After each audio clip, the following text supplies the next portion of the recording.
Speak for yourself. Well, yeah, save your personal charms, of course. Yeah, catch down first. Hey, how you doing? That failed. Yeah, they have surprisingly high saves. Yes, I have noticed that.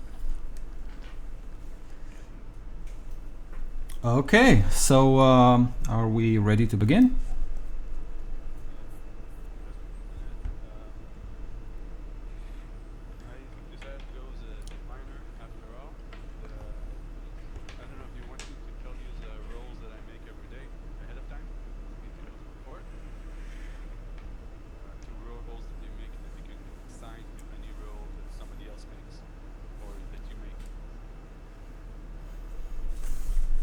Something to remind me because I always forget. Yeah, and Actually, we'll have time. me too. Nice. Yeah. So Avi, you probably need to explain the mechanism for people who don't know how to. Right. So the mechanism is called fortunes, and what you do is you make two d20 rolls and you save them for any time during that day. Someone else or yourself makes a d20 roll for an ability check, saving throw, or attack roll, and you can decide before the decision, before telling whether or not it succeeds or fails, to replace it with one of the rolls that you made, if you make. Or you can do that against enemies too. Yeah, also. Yeah, Yeah, so if it has two low rolls, it's good against monsters. exactly. We could have used that last time. But yeah, high spawn. You have high spawn. Yeah, most deadly. Yeah.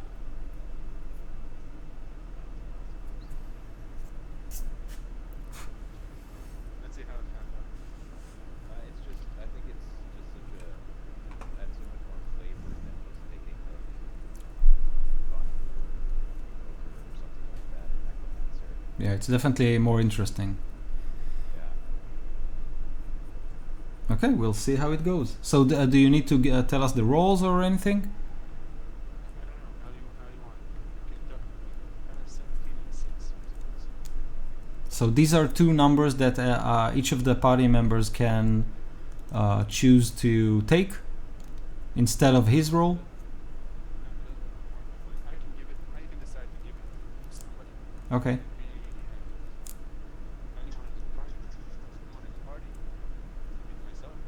Anyone who's involved. Okay. And that's for the cost of your spell. Does it work once per day or what's the? I get these two rolls per day. Okay. Once per day. Once per day. Okay, cool. So there you have it. You'll probably need to remind me because I'm not. I won't be paying attention.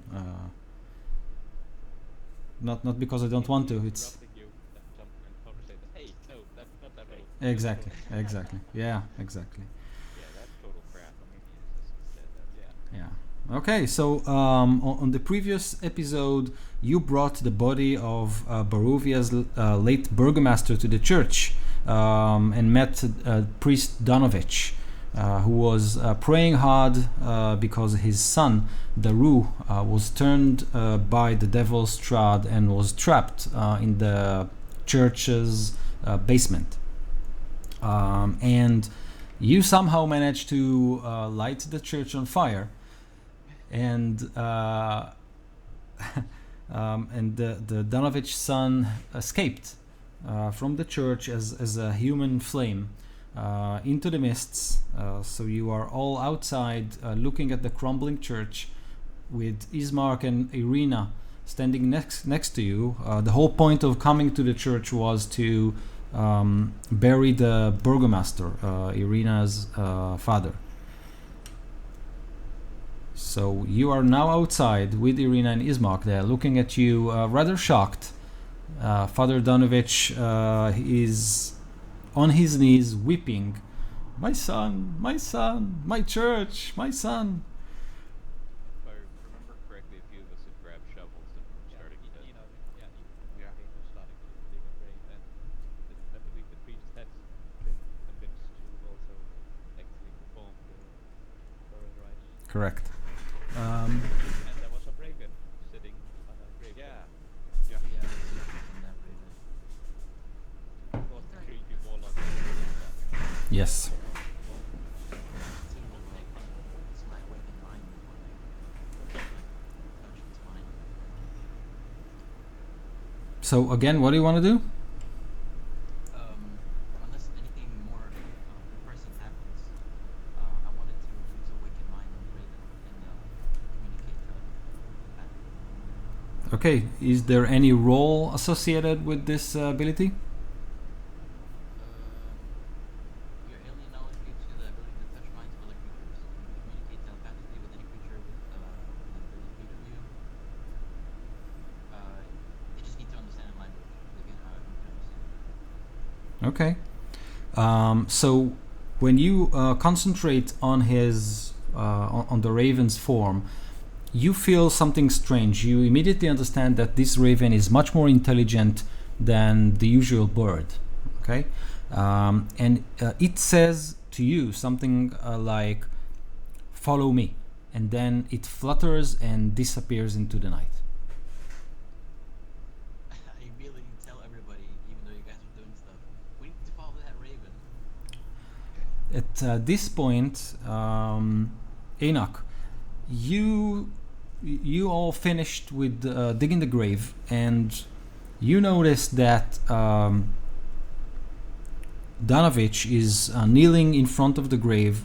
Ismark and Irina laid the corpse inside, and you hear Danovich, doing the last rites, but he's fumbling with it. He's mumbling. He's losing his words. He's not following the ritual. It's kind of an ancient version of the rituals you are aware of and you know, but he's making a mess of it. Is he standing or Kneeling.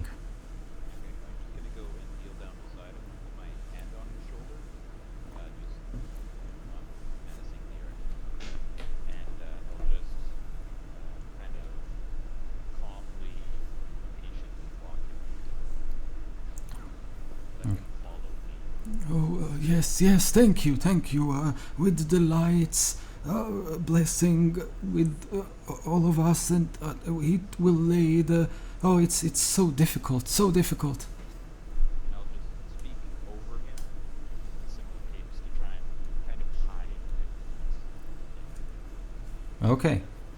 Yeah. So you join with him, and you kind of hide the fact that he's stumbling, and then he looks at you and says, Yes, it's so difficult with all the wolves staring at me. Do I see any? so you kind of look up, and indeed you see around the burning church there's this wall of fog that surrounds the church and the graveyard, and in it again you can see the shadows of many wolves, and one in particular, a big one with big glowing red eyes, and they all stare at you.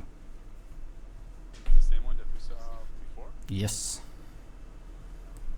I'm gonna just kind of like motion to Nalfi so that you make sure you notice it, and I'm gonna stand up and present my holy symbol, and I'm gonna go through the ritual. I'm gonna loudly and as strong as I can to let the wolves know I'm not scared. Okay. Make an The in. rest of the party, I'm assuming, does stuff. Okay, so you. Yeah. Do I need to make- I'll still be focused standing up with back behind Athena and other Ismark. Ishmael, Ishmael,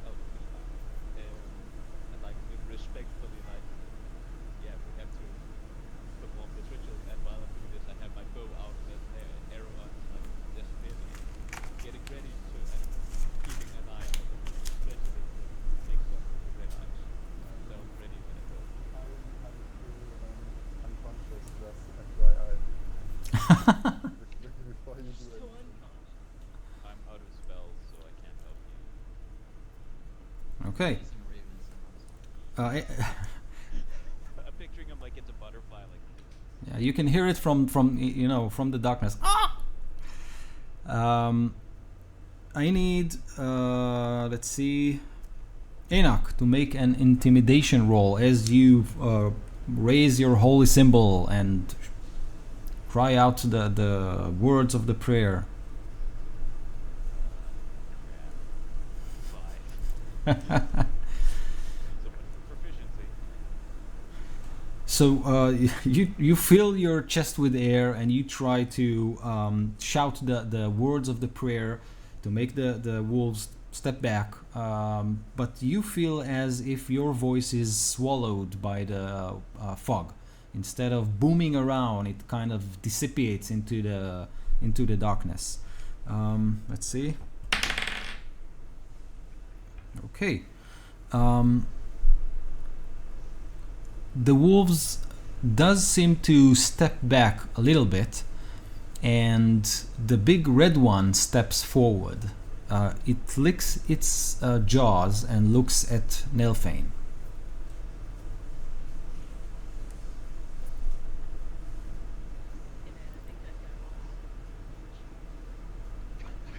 He didn't try to eat me last time. I'm just keeping calm and not moving, but still just getting just a bit tighter grip on the bow. Still with the arrow, I'm already just pull back the string and shoot at it. So you're getting ready to shoot at it? No. It's I have it put down by side. Oh, I see. On it, I'm holding on the shaft and the string with the other hand. Okay. Down by the side. Great. So after a few tense moments, the wolves step back, disappear. The giant wolf looks at you, sits on its backside, and you can see that it almost smiles. And then it takes a step back and disappears into the night as well. That thing totally wants siege. Donovich says, Well, that was unnerving. I suggest you go visit Father Lucian Petrovich. He's at St. Andrew's church at Valaki. He'll know more about things like this. He can probably help you, and you, Irina, my daughter. You should all head there. This place isn't safe anymore. Have you seen this? Have you seen this big wolf before? Did this wolf come here before?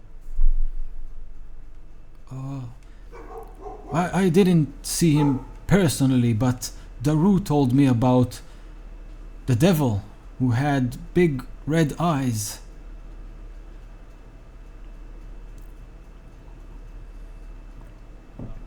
and Irina says, yes, that I believe this one led several attacks against my father's mansion. Do I know anything about vampires being able to turn into big wolves? You Never especially see an undead, so Yeah, you do know that they can change form, but to which forms you're not really sure. You've heard of bats and turning into mists and stuff, but you're not sure about wolves. I'm gonna look at Gary and see what he's doing. Is he chasing a raven in the forest here? Gary, what are you doing? If the raven keeps flying away, and I see that I'm getting farther away from first, it seems, I'm gonna maybe take a look back and like do one final shout to everybody. To like follow me, basically. Okay, I'm following. Okay, What's the name? Irina and Ismark. Ismark. Okay. What are we gonna do about them? Bring them into the forest? Ismark says that his goal is to take Irina to Valaki. He believes that that city will be safe from the devil, far from the devil. I know we came here to expedite this mission with the spare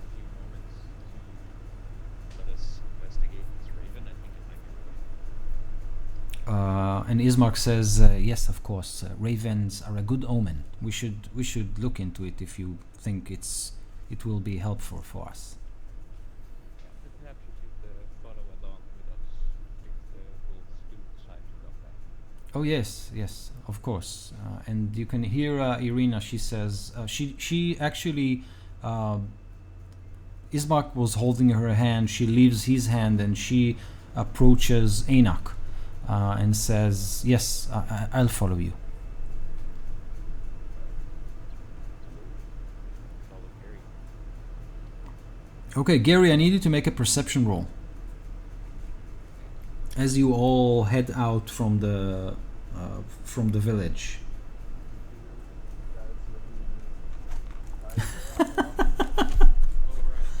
Now we can assume we had a short rest, so yeah, I believe you can jump up with. How many Yeah, can you we can get get from a bunch like that. swing if you want? Depending on what you have. And I'll spend both. I need my full account back.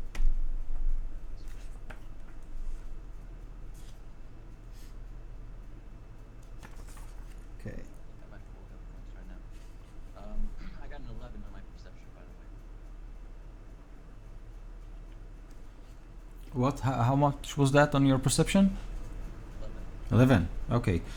So you believe you spot the raven as it flutters west, which actually is the way out of the village, according to Ismark.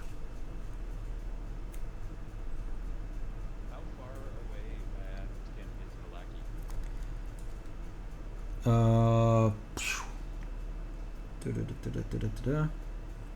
Ismark thinks that by foot, if we'll walk and not encounter any trouble along the way, it should be something around between 2 and 3 days. Is it west or east? West. Ismark knows, yeah. Ismark knows of a forest that lies to the west. The forest should cross a river called Ivlis, and after that it's basically hills that lead to Valaki, and before Valaki there should be another forest. The forests are dangerous at night, so Ismark suggests to make as much distance through the forest when the day is up, and at night find shelter or just stay put. Well, it's a little bit hard to differentiate night and day here because there is no sun. During the day it's only a haze of lightning, nothing. You don't see the sun in the sky, just boiling clouds. But you get the sense when it's night and when it's day, so should be okay. Okay. Sorry. By the way, everybody, how does my voice sound? Am I like too robot and like actually? It's a little bit bad. It's a little repairable. I mean, it's not too bad. No, I can hear you. I will. Okay.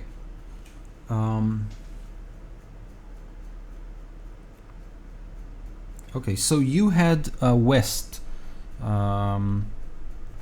Gary, you follow the raven. You can spot its shape in the night sky. Sometimes you lose it, sometimes you see it, but whenever you lose it for too long, it cries, and then you can hear him and basically follow him. But after you leave town, you leave that sorry, miserable place behind. All you have is this old road that meanders through a valley, and then you can see the wall of the forest in front of you. You can see the raven flies into the forest and then disappears. At that point, Irina, she approaches Enoch, and she says, "You have to be very brave to help me, a stranger, through all this evil." And bravery has anything to do with it. It's more of a strong sense of duty. She looks at you and she says, "Can I?" And then she stops. And then she looks at you again and says, "Do you mind if I?" And then she stops again. You can speak freely. Ask me anything. And you can see that even though she's very, very pale, you can see 2 spots of redness on her cheeks. And she says, "We are not used to seeing people of your kind here." As if she's trying to get an explanation. When she's, do I get the feeling she's talking about the fact that I'm an apple? Yeah, Or, yeah. I can feel a lot, honest. Better where I go. You know where I came from, or how I got here. That the Boulder wants me to be here, wants us to. Oh, just leave it at that. She stays very close to you.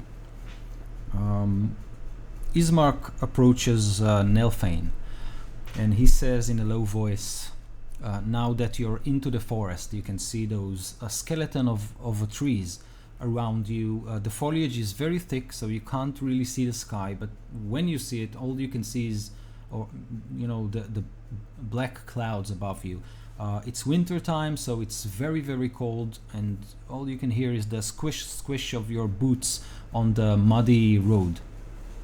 And Ismark tells you, "Nelfine, you seem to be at ease in this forest, but you've never been here before, is it so?"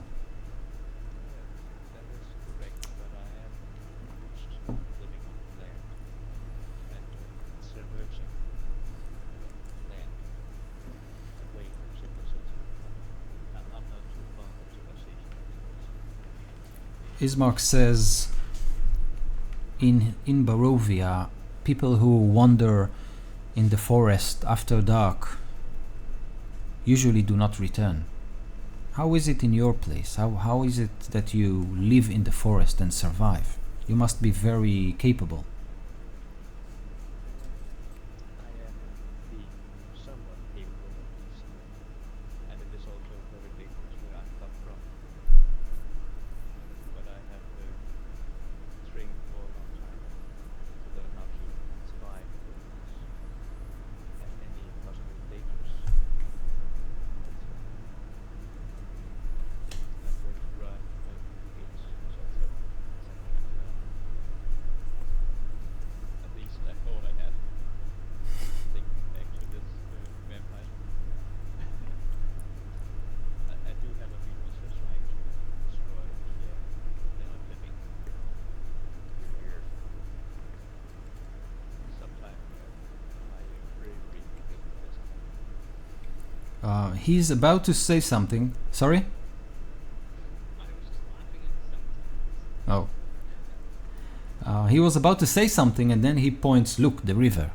And you can see that the road is basically going parallel to this river that flows as clear as a blue winter sky, but above you there is nothing blue. It's around 50 feet wide, and the road kind of walks parallel to it for a mile or so, and you basically walk around it, and then you turn away from the river and leave it behind you as you start to climb the road, still inside the forest. So all you can see behind you is the river as you make way deeper into the forest.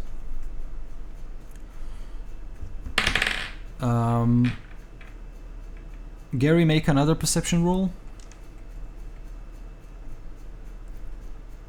6. You lost sight of the raven. I call him for I already gave him a name. His name is Roman? Yeah. And I have to call him for Roman.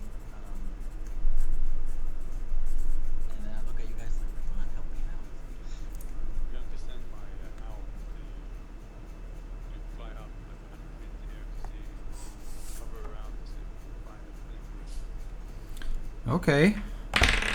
That's fine. Let's see. What do you see? Roll a perception roll. Make a perception roll. And the rest of us also make one. I step around. Yeah. If anyone who actively stops and look around, yeah, make a perception roll as well. I got a 13. 13. Okay. I rolled my own perception, right? Yeah, yeah. I got a 21. I think I noticed. Very violent. I see nothing. The ranger is too distracted by the trees. Trees? Yeah, I see trees. Yeah. I don't know. Well, I'm a mole. I'm not speaking for the demon, but keeping a wary eye out for footholds. Okay. By the way, are we doing if I don't do anything about the vampire spawn escapes last time? Or? So we're gonna pretend like that didn't happen. Yeah, we're gonna hope we don't encounter it again. It died. It went down to the forest to die. Yes. Really, I believe now me. I don't think that's not the lead. Okay. Did everyone give me their rolls? I have 14 and 21. Or you all? Yeah, that's fine. No, yeah. Okay. So Ramil, as you climb up, how did you do it? It was a spell or? I just took my familiar. Oh, you're familiar. Okay. So it flies up and then gets back to you and report using the mind link that you share that it sees something very strange through the forest and through the mists that kind of lay on the ground. It sees a rider, a single rider on a big horse, but you get a strange sense of the bird of your familiar that something is not very human with this rider. Something is wrong with it.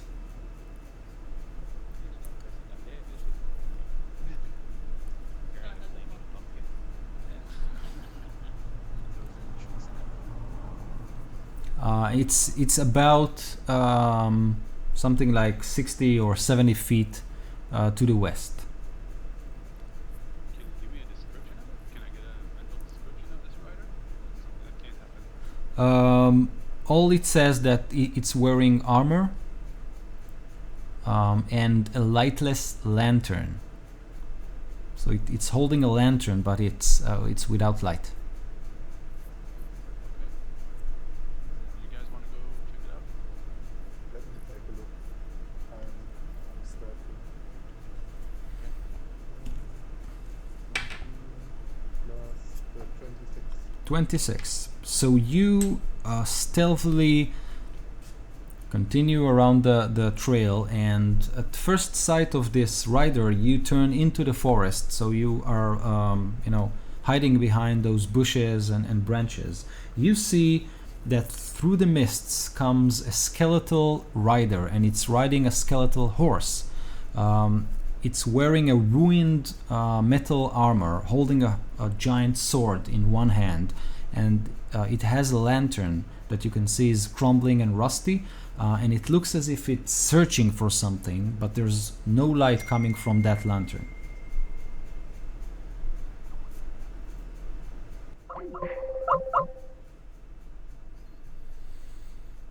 Yeah.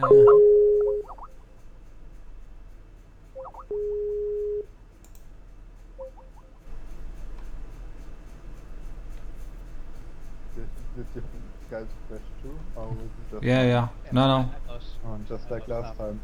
Everybody. And it looks so interesting. Also, I could see Ido doing all this. Yeah, it's like, I heard about a skeleton rider and then nothing else. Yep, that's all I got. I got skeleton horse. Oh. Oh, yeah. Seems to have we have this very very cool ability to drop the call when it's the most. Yeah. On the plus side, you sound much better right now. Yeah. Wow. There's Yeah, some background noise right now also. Oh, me? It Yeah. looks Oh, There was some background noise earlier from someone. okay. Oh, ik moet aan op de AFK. for Yeah. a bit there. Oh really? You guys had connection problems before? I didn't have any, I think. And there was But no then like connection problem, we- but there was a bit of bit of an issue with a few people, and also a bit of background noise. Right. We can't see your camera, Morten. So if you wanna, Oh. yeah, Sorry. Yeah, that's fine. I hadn't noticed that. Okay, cool. Emiliano, are you there? And no, we Okay. can't see him. Oh, It seems to be coming back now. sneaking Maybe. around in the background. Though. yeah. That's not creepy at all. We're back. Okay, so you were seeing, not you, Vocero was seeing that through the mist there was a skeletal rider wearing a skeletal horse. The rider is wearing a ruined metal armor, holding a giant sword and a lightless lantern. It looks as if it's searching for something, but no light comes out of the lantern. Vocero, what do you do? I don't think it would be safe to do anything at this point. Wait, let me think. Panic and run away. Yeah. So it's walking toward your other party member. So if you just let it walk, you know, the party will meet him. So unless you want, and if I go back, would I be fast enough to be back before Yeah. the rider? yeah. Okay, I would be. Yeah, then I return to the party and I relay the information that I have to them. I tell them that there's some weird guy on a skeletal horse. And then I hide again behind the tree. Yeah. Sounds like we should get ready. Like get an arrow out. Yeah. I'll stay. You should hit the trees as well. Yeah, I'll go hide. Me too. I'll try to stealth. I'll stay on the road, but I want Ismark and Arena into the trees, Okay. well behind Yeah. us. Yeah, and I'll also stay on the road with my arrow and bow ready. Maybe bow and arrow instead. Okay. So who stays on the road? Enoch, Enoch, And Elfane. Elfane. Okay. I'm gonna hit as well. May God have mercy on your souls. I whispered in Elfine, out of spells, but I'm here with you.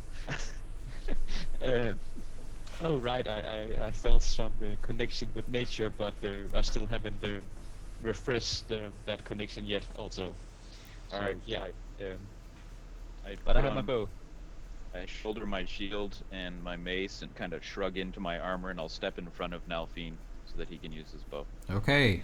Above you, a thunder explodes and rain starts to nice. pour all over you, soaking your armor, your capes, your boots, and something like a few heartbeats after that, you actually can see the skeletal rider as it walks on the road towards you. You can smell the rotting flesh that surrounds some of its bones, and the giant horse is a complete mess. It rides toward you and doesn't stop. What do you do? I'm gonna look Maybe- over my shoulder at Nalfine. Just let it pass if it doesn't do anything. It's undead. I know, but we did have a bad encounter the last time. I'll follow your lead. Let's go opposites though, Yeah. so it's between us. Okay. Yeah. Yeah, just to go to the east side of the road, still clearly visible, but and if it I'm not gonna go that far away. I'm gonna let it pass within arm's reach. Well, weapon reach. Okay. Staying in defensive. So it approaches you, Enoch, and indeed within arm reach there's this short heartbeat that between your decision and his your decision to move away and his decision to go forward, you just step away, and it continues on the road as if you were not there. You can see that it still searches for something in the mist, and then it rides away quietly, ignoring you completely. Can I as it goes by, can I do quick investigation on the lamp? Yep. Just to see if I notice anything interesting about it. Maybe an intelligence check to know just what kind of undead it is.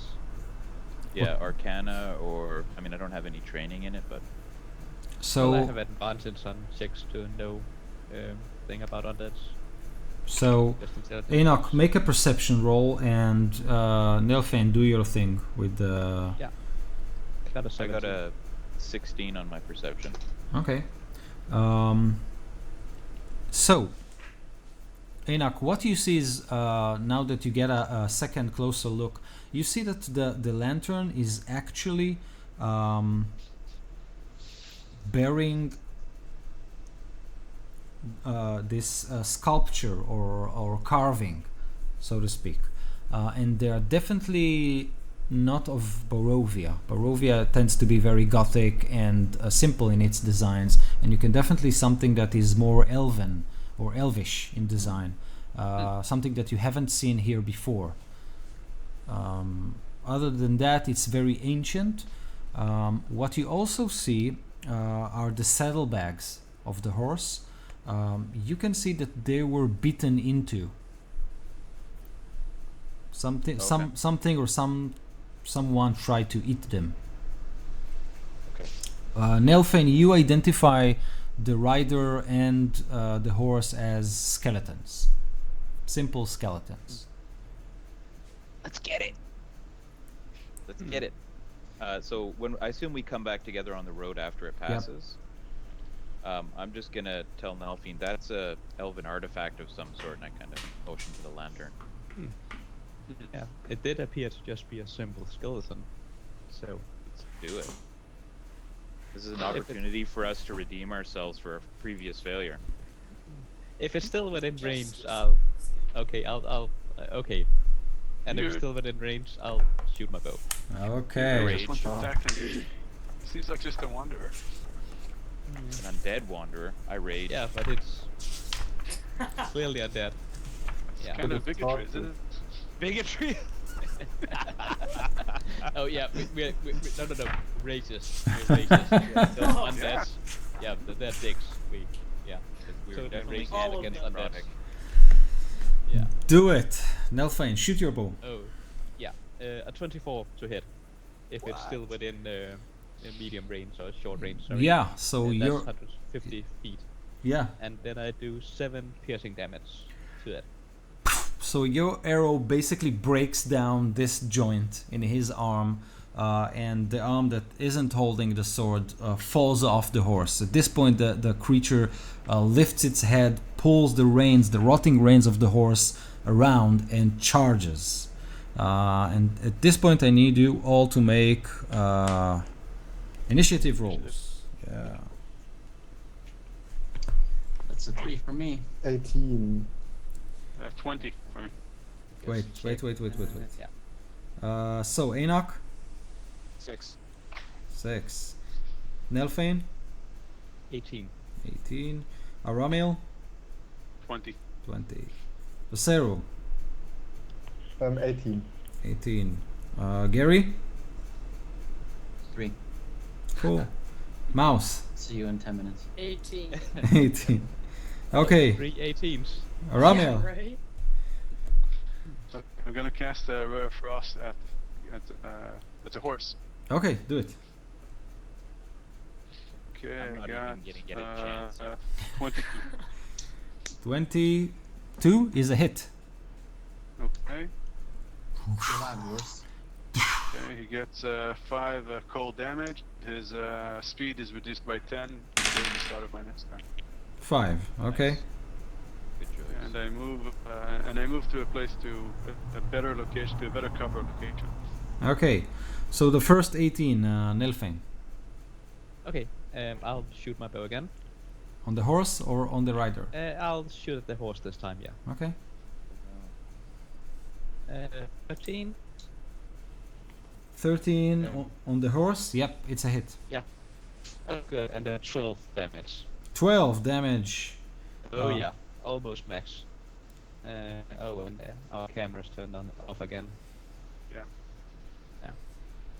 I Okay. love that +2 to 2 damage Yeah. on undead. Versus undead. The horse is +5. so the charge, the arrow meets the horse dead on during this warrior's charge, and the horse just crumbles below it to a pile of bones. The skeleton tumbles down, falls on the floor, and tries to pick himself up. Anything else you do, Nelfane? I'll stand up at the right at the front next to Enoch. Okay. So we're both at the front. Vocero.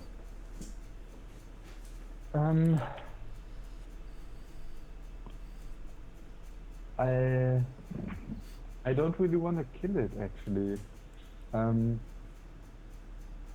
No, what I'm doing is I step out of the wood next to the skeleton, and I just ask it straight up what it's looking for.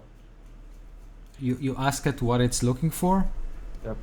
Okay, so and I like think I make a sign so the other maybe stop attacking it, hopefully. okay. So you ask it what is it looking for, and you get a cold response. The voice is as if it comes from the grave, and it says, A way out. Do you know it? Get Eh, him up. Mouse, are you doing something, Yeah. or you're waiting to see? I definitely think that I'm gonna try and give him a way out. Can I run up and hit him? Am I close enough for that? Yeah, you can hit him. Awesome. I'm gonna run up and does an 11 hit? 11 misses just barely. Go Yeah. for your unarmed strike. Yeah, and then I'm gonna try and hit him just with my fist, and it's also an 11. Okay. Just a flurry of blows that totally Yeah. miss. They land on its crumbling armor, sending metal pieces away. Awesome. Okay. Enoch. Mouse is up there attacking it, so I assume I can charge in. Yep. Hit it with Yep. my mace. Yes. All right, and I'm raged, so I'm kind of sorry, but I'm ignoring you. Hopefully, I can actually hit. Oh, you're giving him his wish, aren't you? 20. 20 hits. D6 plus 4. 7 damage. Bludgeoning. The head flies off its shoulder, and it loses the grip on its sword and crumbles. Awesome. I'm I gonna was gonna do that. too slow. Grab that lantern. Okay. Vocero, the skull lands next to you, and the empty eye sockets look at you, and you can hear again this voice from the grave, and this time the voice says, No escape. and then silence. I shoot an eldritch blast at a tree, like, oh, dang it, I'm so fast. How do you guys do that? Does anyone else have lost Ido's camera? Yes. Yeah. Oh my god. Video feed. I One. got a spinning thing that says it's trying to load. Yeah. I'm gonna pick up that lantern. I'm gonna walk over to Aramil and just hand it to you. Thanks. I'm gonna try to attempt to understand what this is with maybe a knowledge history. Yeah, go for it. Okay, just a minute.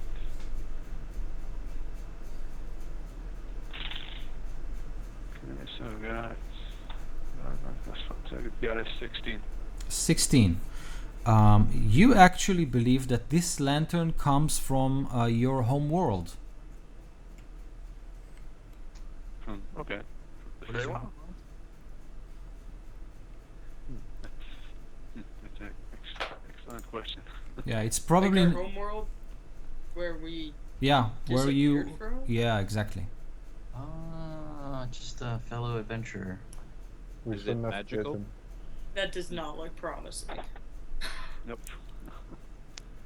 Is that lantern magical? Do you have any way of detecting magic? I'm asking. I do, but Caramel. No, I do, but I don't have a computer anymore. Okay. We can try tomorrow, but I can try to do an arcana check if it helps by any way. Yeah, I Okay. could try that too. You do find a name engraved in Elvish writings on the lantern. You're not sure if it's the maker or the owner, but the name goes like this: El Kelar. El Kelar. Could I arcana check it? Yeah, sure.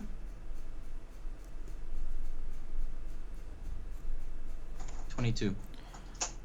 With a 22, you get a sense that while it's not emitting light, you have a feeling that maybe, just maybe, it has some magical property or some ability that's it's related to lighting.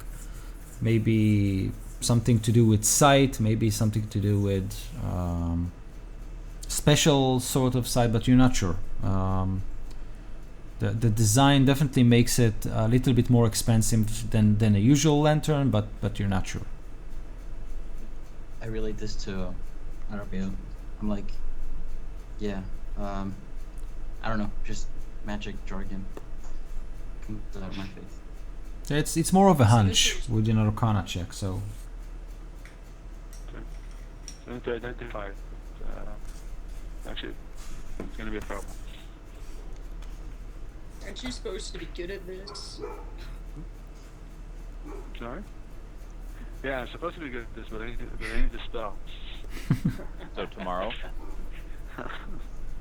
we're gonna need Professor to needs take his a rest of Yeah, him. How dare you? okay.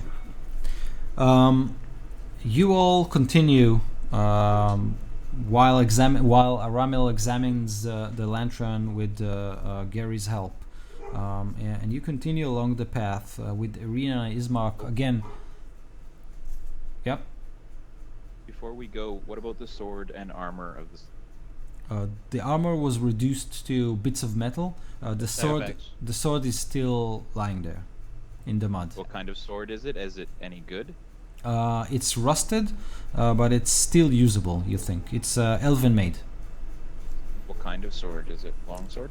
What kind do you want it to be? I actually, it's just gonna be a backup weapon, so I don't care. Okay, so make it a longsword. I'm just gonna strap it on my back in case I lose my mace. Okay. What about the armor?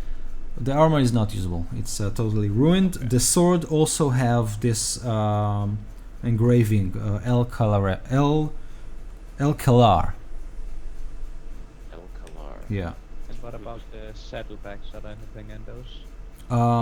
You think you see some scraps of leather, strings made of leather, and maybe a rotten sack that might have been used to store food, but it's in complete ruin.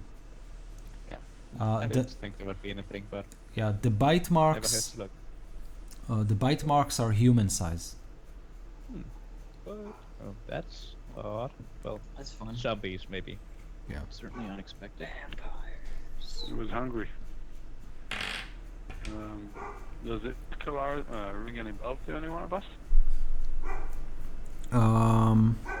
Mouse, can you do a wisdom check? Definitely.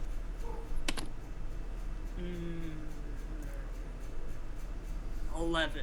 11. It rings a bell, but you're not very sure. Maybe a merchant's name in the city in which you grew up in the streets, but you're not sure. I'd relay that I've heard of it, but don't know anything other than that. So maybe it's just a mark of the one who made it. Maybe. Yeah, well, let's continue. Or maybe rest for the night. Yeah, I would Yeah, really take a like a look. rest. I could use No. one also. Also, I'll retrieve whatever arrows I can that I shot. Okay. Very well. So you step where you fell the skeleton, or do you proceed a little bit ahead? Or Ismark says that he thinks that something in a day's ride, more or less, there is a crossroad and a clearing that he knows that you can rest in. So maybe if you rest here, it's a good. If you find a good place here, then tomorrow you can ride for a full or walk for a full day, which should be fine. Yeah, that sounds like a great idea. So maybe I should look around for a suitable location. Okay, make your roll. I don't know what you want me to roll. A survival? Yeah, good idea. 20.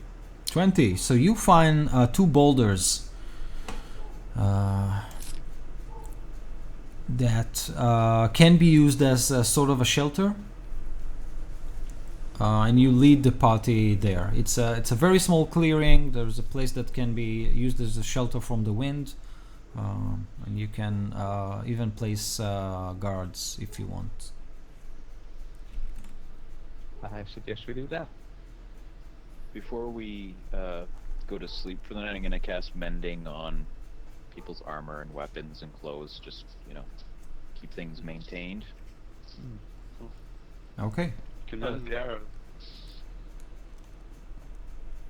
Mend what? You can mend all those arrows if you're shooting. If you're shooting. Yeah, I'd be happy to fix your arrows if they broke. Oh, thank you. Okay. So you set up this watch duty, I assume? Yeah. Okay. And you rest in turns. Is Now, anyone else having camera problems right now? Like I can't. Yep. I can only see Emiliano. yeah, I also have problems. I only, Okay. yeah, that's Yeah. Oh, there we go. I have the camera turned on, but yeah, I can only see like half of you. Okay. yeah. All right. Yeah, I think Skype is having trouble with so many participants. How dare you. Right? Yeah, how dare they? Free. We're not paying anything. It should be perfect. Yeah, exactly. I Okay. expect the best quality stuff when I get it free. It's weird. The first week it worked really well. Sorry. The first week it worked really well back then. Yeah. Yeah. Yeah. It's progressively getting worse. Yeah, Yeah. Nelfane, when your watch is your watch is over, you go back to your bedroll and you doze off a bit, and you suddenly find yourself fully awake. You look into the forest and you see movement there. You see in front of you your long lost beloved, and she's dancing in the forest. The interesting part of it is that she has strings attached to her feet, her hands, her wrists, her head, as if she's a marionette played by some giant hand. You don't see the hand. All you can see is her body dancing in the forest with wires leading her through the dance. Well, I better go and try and rescue her then, of course, because of course she's here, Zero, and I have to cut her free. this is your watch, and Nelfine is starting to shout in his sleep. He turns and shouts.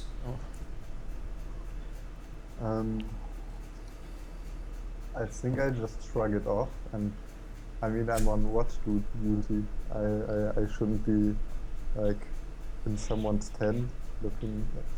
Do the rest wake up We're then? not in a tent. It's just in a bedroom. Yep. If we wake up, I'll be scared. I mean, going on? is he really loud? Is he actually screaming, or is he just like mumbling a bit? I don't know, Nelfane. What does your sleeping PC do? It's loud, and I'm screaming out her name, and I can't remember if I've written that down somewhere. I can't find it. I'm screaming out her name. Oh no, beloved, beloved, no, and thrashing around. And So are we all awake now? In that case, I'm going to Nelfine and shake him awake. Wake up, Nelfine. You're dreaming. You're having a bad dream. You wake up, Nelfine. Okay, I'm looking around confused, probably like giving him a slap or something like. Yeah. The sound of the slap make you all wake up. So, spach, and then you all wake up.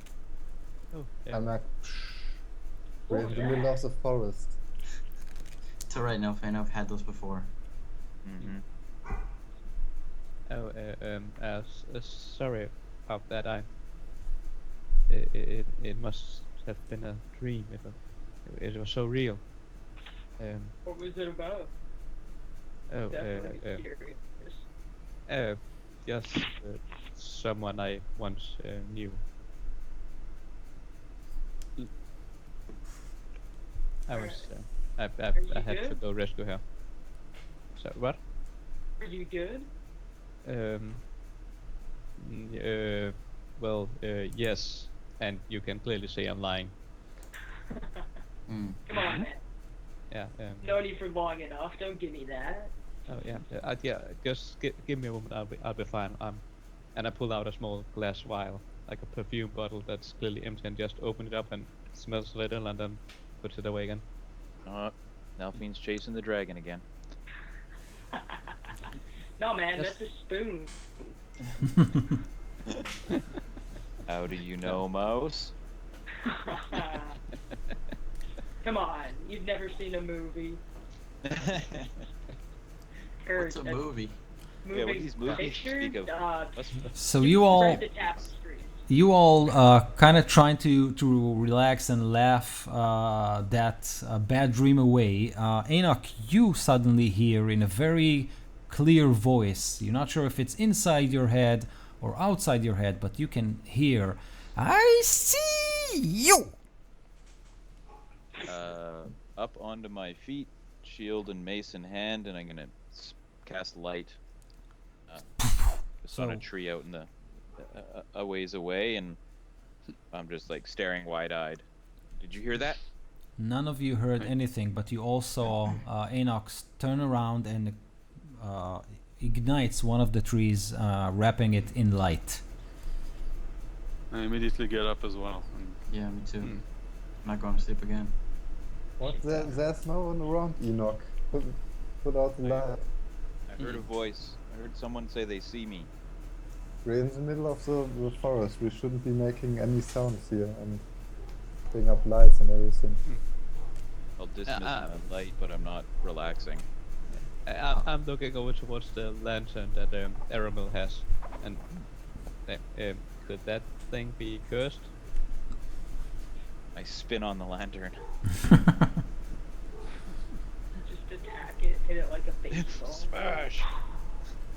I scanned the horizon. Dog smash. Yeah. So you step on it? No. Okay.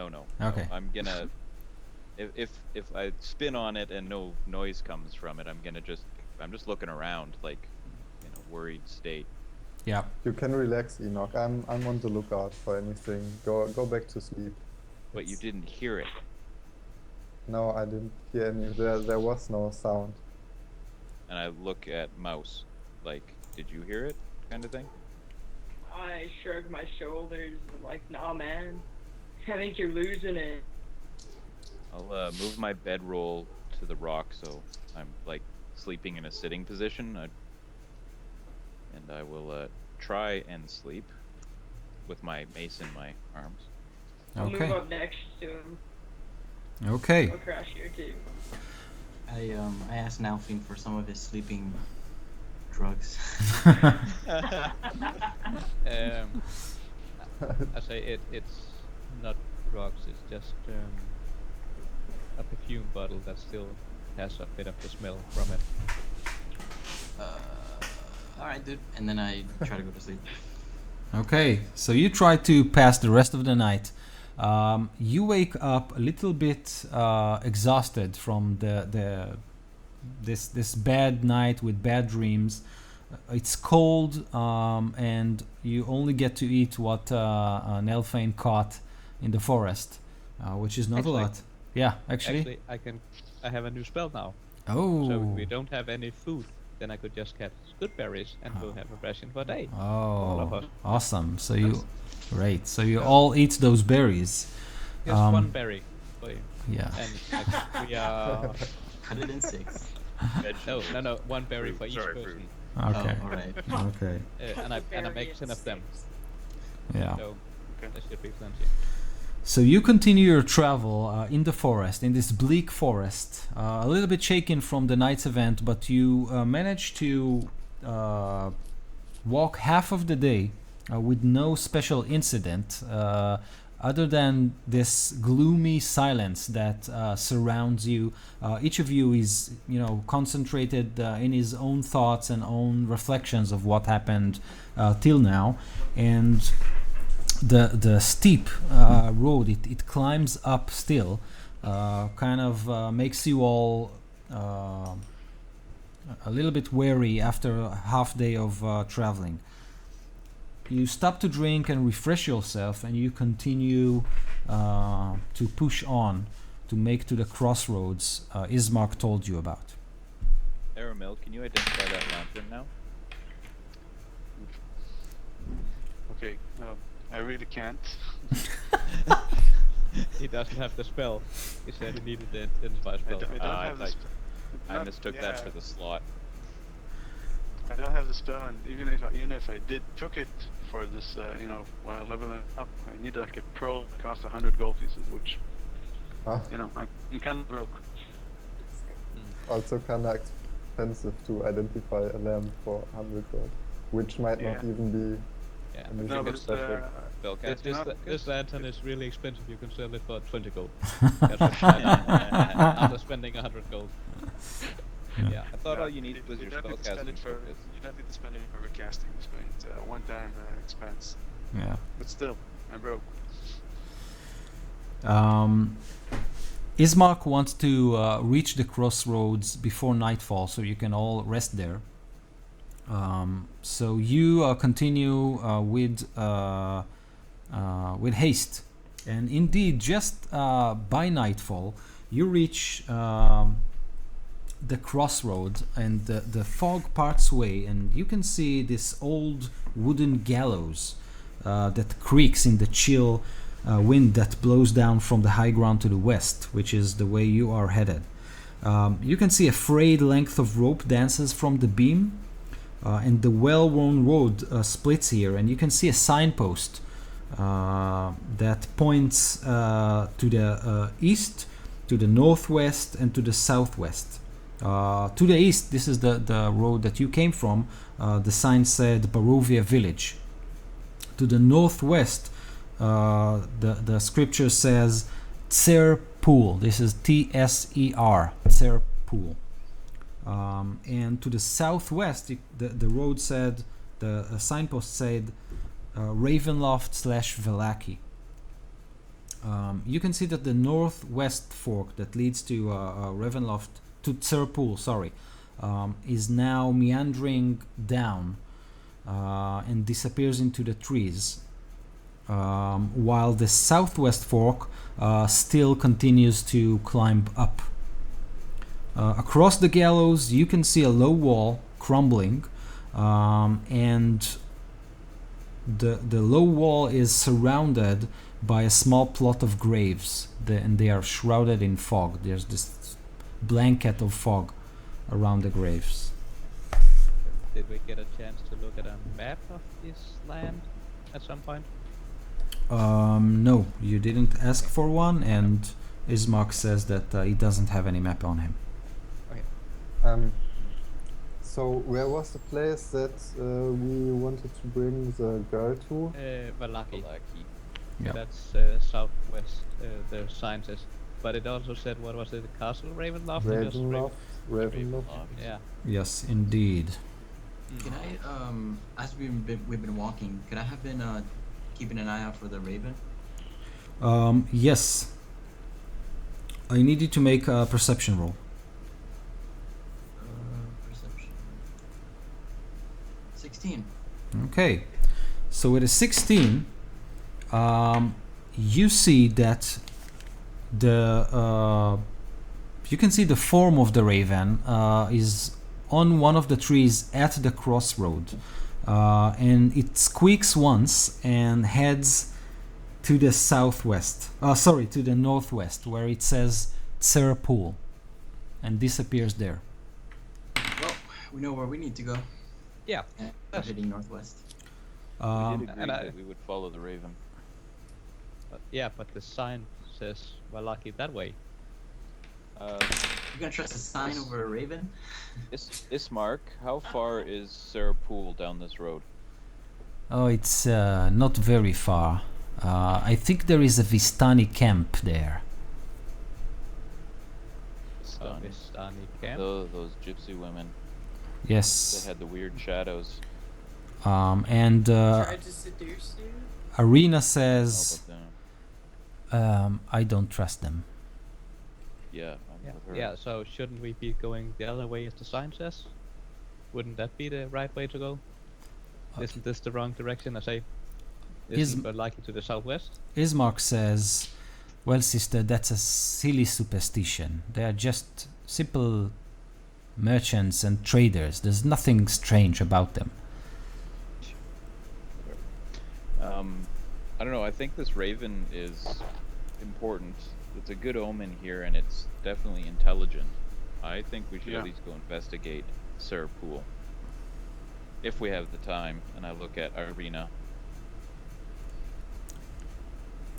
She shrugs and says, looking specifically at you, Enoch, I'll follow you, whatever you say. I trust you. Alright. Nalfine? I would prefer following the sign since it seems to lead us in the wrong direction. But if the rest of you want to go that way, I'll follow the lead. You know, and I think it's worth trust. a short I detour. trust you, and then I look over at Gary, who I with disapproval. Smile. Yeah. Smile at you. A dangerous smile. Gary, when they look at you, you suddenly hear the rope creaking at the gallows. When who looks at me? When the other party members, when Nelfine looks at you and laughs, you suddenly hear the rope creaks. And there was no wind before, so it wasn't creaking. No, it wasn't creaking. There was no one before. And there was I nothing shudder. on the road, right? It's just... So as you turn, you can see that from the rope hangs a gray, lifeless body. There was no body before on the gallows, and as it kind of, hangs on the rope, it turns. So its dead eyes are fixed on you. Visero, you are shocked to see your own face. I look at the dead guy, look at Visero, and then look at the dead guy, and then look at Visero. It is Visero up there. All of us. Oh. I pull out my bow and then I point up at the hanging corpse. You can try to cast Mage Hand and just release him. Okay, Might you be easier. you mumble your spell incantation and sends the mage hand. As soon as it touches the body, it dissolves into ash, and it does so from the feet up. So Visero, you get a very hard, long look at your own body hanging on a gallows and then dissolves. That's eerie. I look around. Who did that? It looks like the rest of the group saw The same saw thing. too, right? Yep. It's not nice. I know it's Halloween and all, but Yeah.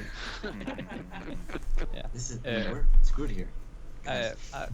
I approach Ismark and Irina and ask them, is it normal for us to have strange vision in this land. Do you also have eerie visions? Irina is wide-eyed, and she says, "I've never seen anything like it. I'm sorry for your friend, but it doesn't. It's not a good omen." And she looks at Vasaro. I wanna look around to see if there is anyone who would maybe have cast an illusion or something like that. And I just rolled, but I rolled a 3, so and I have -1 perception, so I rolled a 2. Yeah, so you basically look around frantically, but you see nothing. Aramil, we finished a long rest. Did you roll your portents? No, I need to throw something like that, actually. That's true. Okay, 18. And surprisingly very similar to what I had before. 18 and a 6. 17 and a 6 before. Okay. Do you want to try maybe to see if this was an illusion? Just an... Yeah, make an Arcana check. No problem. And Ismark says we should be moving. The night is falling. I got a natural 20. Natural 20. Awesome. Nice. You don't sense any magic in the air. Damn it! Yeah. Wasted such a good roll. Yeah. Maybe I'm like looking around and I did like some sort of Arcana check and I was like, yeah, I think there's I think this is abjuration magic, and they're like, nope, no magic here. No magic. Nothing. Yes. Yeah. Nothing to see here. Yeah, I'll go over and approach the graves. Yep. The graves covered in mist, and just look and see if I see anybody around, or see if the graves have been disturbed. And after that, I'll look to see if there's like a marker for any names. Okay. There are no names on the gravestones. They are blank, and they are actually covered, so they're not open or something like that. But simple gray, moldy and wet gravestones. What about the ash from the body? I'm gonna go investigate that pile of ash. It's still there. Is it real? Yes. Real? Yes. I'm gonna sift through it, see if there's anything in it. So you kind of spread it, and being a cleric and you have seen things. It is human ash. You're sure of it. Yep. All right, I'll do a short right over the ashes. When you do that, Vasero, you feel a cold hand clutches at your heart. Your heart is missing a beat as soon as he utters those last rites on your ash.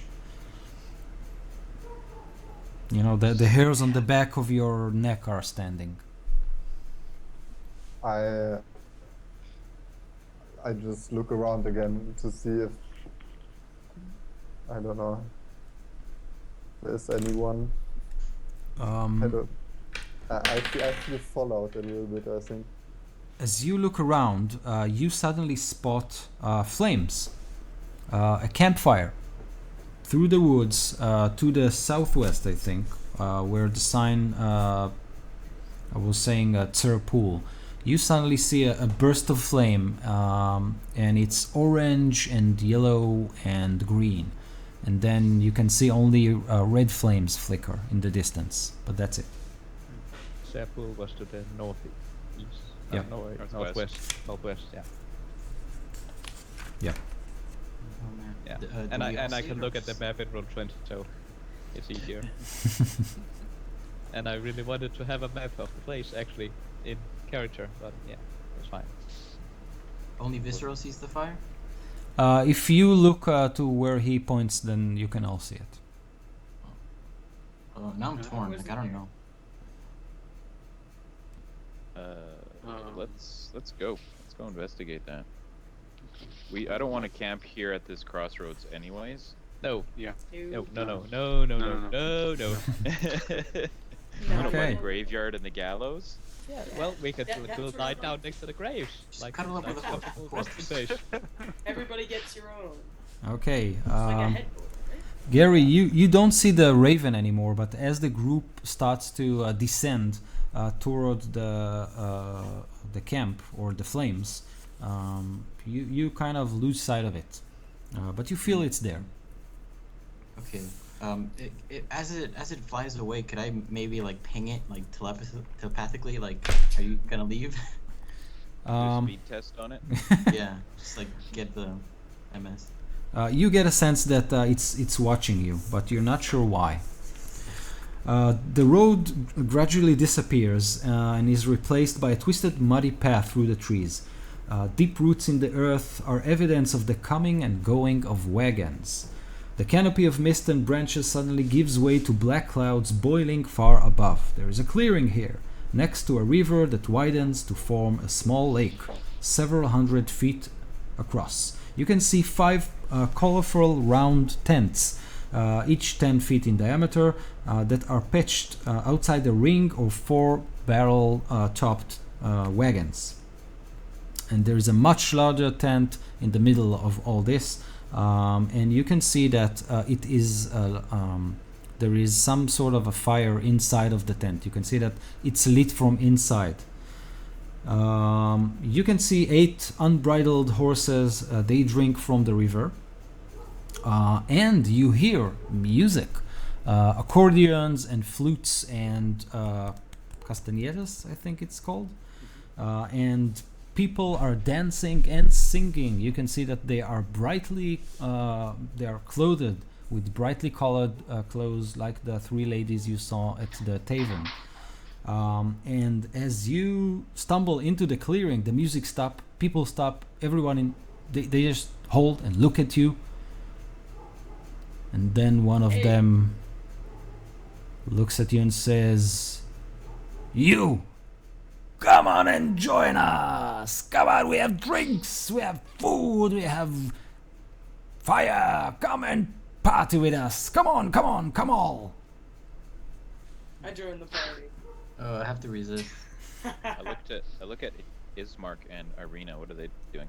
Ismark is smiling, actually, and steps forward boldly, while Irina is clutching Anak's hand.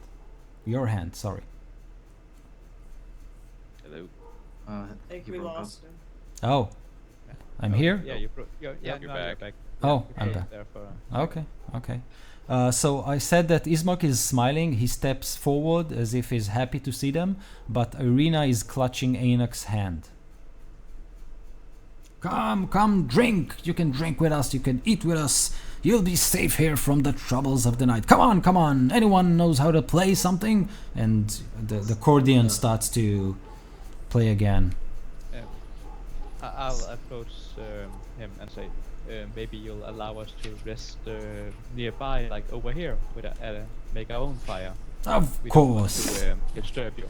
Of course you are not disturbing us. You are fated to come here. It was foretold. And Madam Eva is waiting for you in her tent. But first, drink and eat, my friends.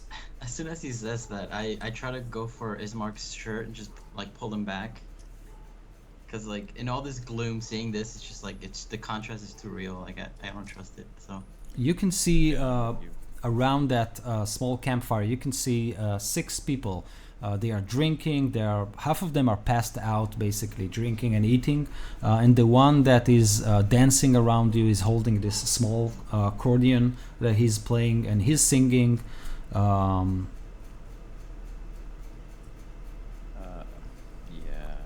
I'm gonna follow Nelphine over to where he's setting up. I'll drop my bags. I'll And, draw my bags, but I'm gonna go mangle. Yeah, that's what I was hoping you would say. Let me know what you find. I go with you because I'm just too curious. Like I'm very wary, but I'm curious. Okay. Arcana Before I- checking everything I see. Yeah. Before I leave, when I drop my pack, I definitely turn to Enoch and go, "You staying with your new girlfriend?" She's not my girlfriend. She's not Not my girlfriend. We haven't even kissed. Uh-huh. Yeah, alright. I look hurt. When everyone's dropping their bags, I wait a little bit until they're gone, and I take the ropes out of everyone's backpacks and burn them. Burn the ropes. This I give you inspiration for that. That's fucking amazing. Yeah, that's actually wonderful. While we are watching at this camp, we didn't all go over to these gypsies. Well, maybe you think he just has like, I don't know, he's starting a regular fire. Yeah, I stayed back with Arena, and who else stayed back? And Nelfane is also staying back. Yeah. Yeah, I'll let you burn the rope though. That's fine. Whatever Yeah. helps you sleep, man. Was that rope from something? I guess I'd better cut loose my rope here. 50 feet of hempen rope gone. Well, I'll say I'll ask you if it's like, or are you trying to like steal it from a backpack when we don't notice it? That was my plan. Yes. I mean, Yeah. Well, I'm clearly watching the gypsies, so you can do that if you just want to steal it from me. Yeah, that's fine. Okay, the gypsies, one of them, the one that holds the accordion, puts it aside or throws it at one of his friends who start mushing it again, and he picks up from the fire those how do you say, spit roasts with meat on them, and he goes to you with flasks of wine. Come, drink with us, eat with us. You'll feel much better after that. And he takes a bite from the meat and good, it's horse. And then he approaches you and says, don't let the horse know I told you. I'll take a bite of that. You start to eat, and immediately indeed you feel better. The fire here is bright, and it kind of pushes the fog outside and keeps it out. And the people seem to be very happy, and they look at you and they smile. At some point, Mouse, you are wandering around, right? Yep. So I'm with him. okay, so you two wander around, and from the big tent, as you walk around the opening, you can see a very old woman. She kind of uses this, stick to flap the side of the tent, and she looks at you and says, "Oh, Mouse, it's been a long time since I've seen you here. Please come inside. You can bring your friend with you." We've met before? I saw you when you were but a baby, when they took you away from here. I'll enter that tent, but I am very confused. Yes. I don't even know if I enter. I think before I enter, I look behind the old woman to see what's behind the tent. Like. So you can see behind the tent or inside the tent? Inside the tent behind her. Oh. So you can see that magical flames dance on this small table with a crystal ball on it. And they cast this reddish glow over the interior of the tent. You can see that the table is covered with black velvet. The crystal ball is on it. And you can see kind of lightning flash inside the ball. And next to the ball, you can see this crone. It's a very, very, very old woman. And she looks at you and Mouse, and she says, "Oh, finally you arrived. How are you, Gary? How's this? How's your studies? Making progress?" A bit slow. But this is not an exam right now, is it? Oh, I'm thinking about leaving. no. I could step closer to the exit. Start sweating. And she says, "Mouse, where is that brute of a half-orc that always stands around you? I don't see him here. Is he around?" He's around. Can I do an insight check on this definitely evil thing. Yep, go ahead. Definitely evil. And You're not biased at all. and she says, Mouse, you should probably call them all in.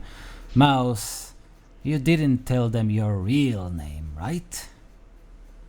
No one knows my real name anymore. I got a 9. Ah, real name. Yes, there is power in true names. You should never reveal it. You, Gary, have a feeling that she is speaking the truth of seeing you and Mouse before, and you don't think there's any sort of, let's say, arcane or divine magic involved. Do you think she is gifted in some way? But with that role, you can't discern the nature of that gift, if it's a good one or a bad one. I'm a warlock. Who cares? I step closer as I realize this, sensing no magic, and then I ask, how is it that you know all these things? Oh, I know because of these. You can see these. They tell me everything.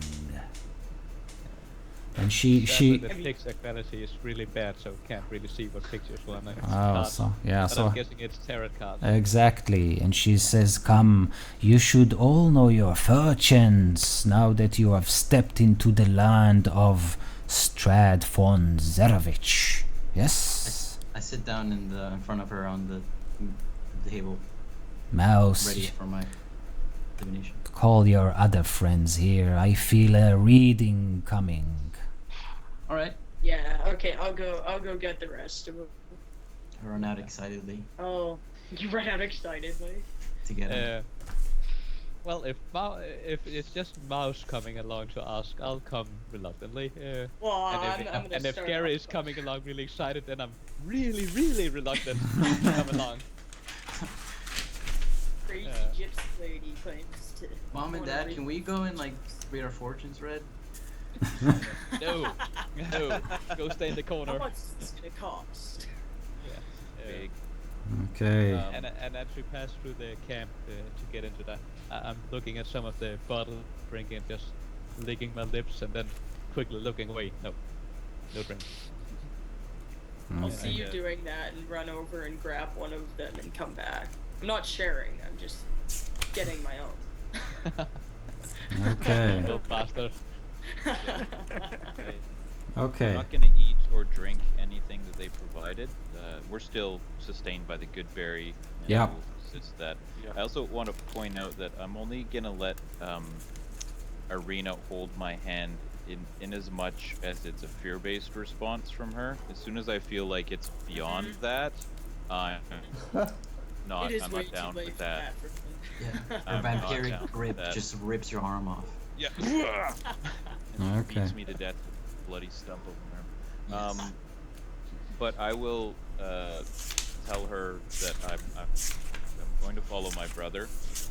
She can come with us, or she can stay here by the bags. She says she'll stay with the Vistani and her brother. Good. And I will go in, and I will follow Mouse and Gary. Okay. I follow too. Enoch, when you come, she says, now I see the shadow of Mouse. Yes, big you are, yes. Strong you are, yes. But will you... I cast Detect Evil. Okay. Do I recognize this person? No, you haven't seen her before. But let me see if I can manage this. So I'll know if there's an aberration, celestial, elemental, fey, fiend, or undead within 30 feet. Let me try and see if you manage to.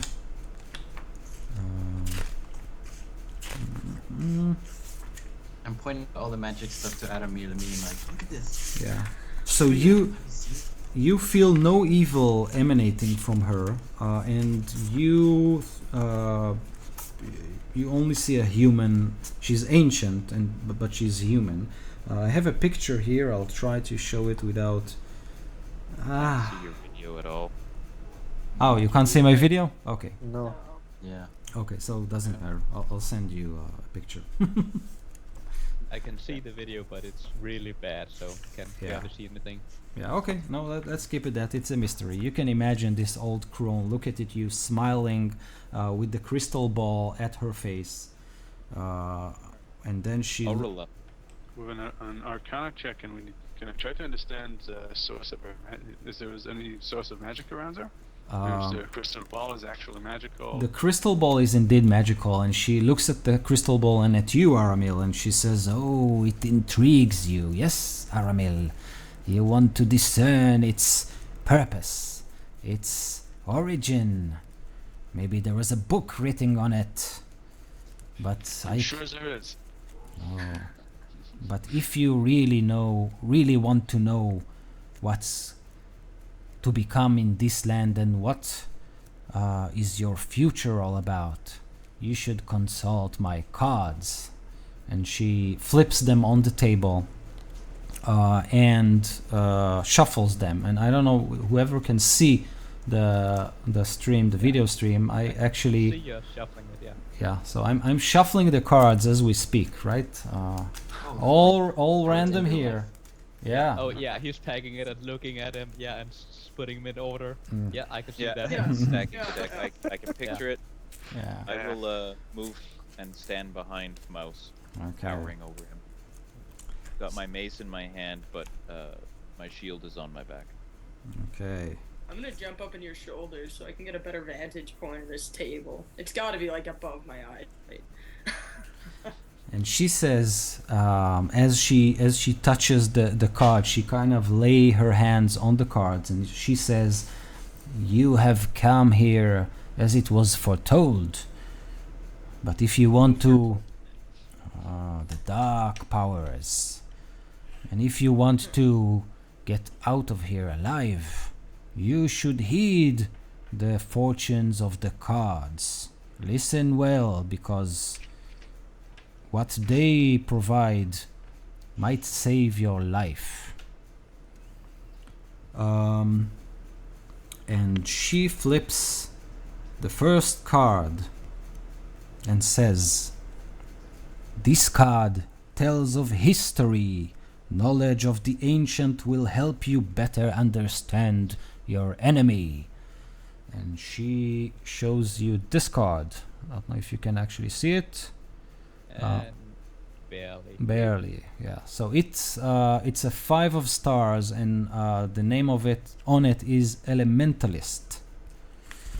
Let's see what it says. 5 of stars, Elementalist, and she says, "The treasure is hidden in a small castle beneath a mountain, guarded by amber giants." Amber? Amber, yes. So again, this card tells of history. Knowledge of the ancient will help you better understand your enemy. And then she says the treasure is hidden in a small castle beneath a mountain, guarded by amber giants.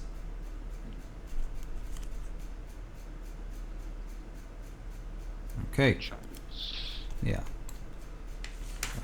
So let me just write it down. Okay. She flips the second card. And she says, "Oh." And she shows you this one, which depicts a merchant. And it's a 4 of coins.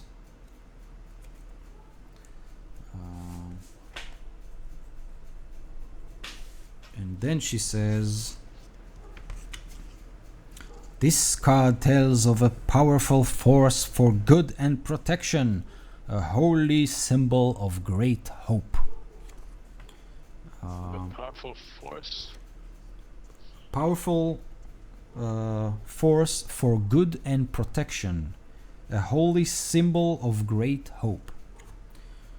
And then she says, it was a merchant, right? Yes. Yeah. Seek a cask that once contained the finest wine, of which not a drop remains.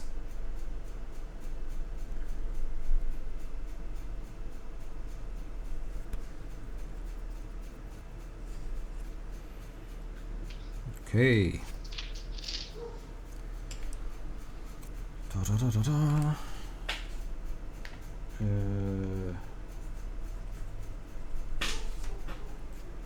Okay. Then she lays her hand on the third card. And she says, "This is a card of power and strength. It tells of a weapon of vengeance, a sword of light." And she flips the card that depicts the transmuter.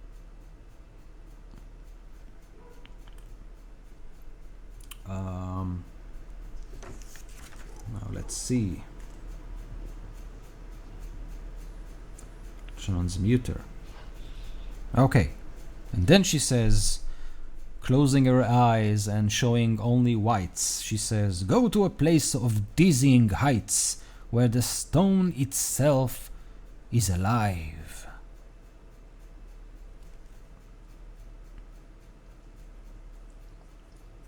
This is where you'll find this weapon.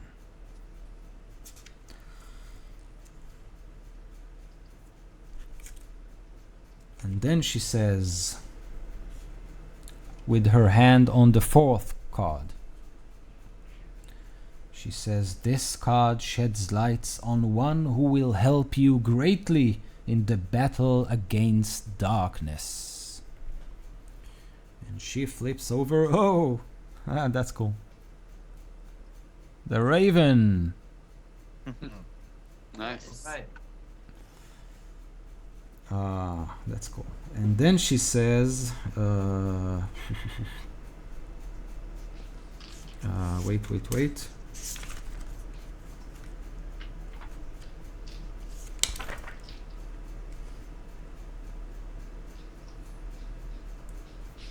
Oh, found it. She says, "Find the leader of the feathered one who lives among the vines. Though old, he has more fight left in him." Find the leader of the feathered one who lives among the vines. And then she looks at the final card. And she bends over, tired from the reading. She's very old and her voice cracks as she says, "Your enemy is a creature of darkness, whose powers are beyond mortality. This card will lead you to him." And she looks at the card, and I flip it now, and her face pales and darken as she shows you the card.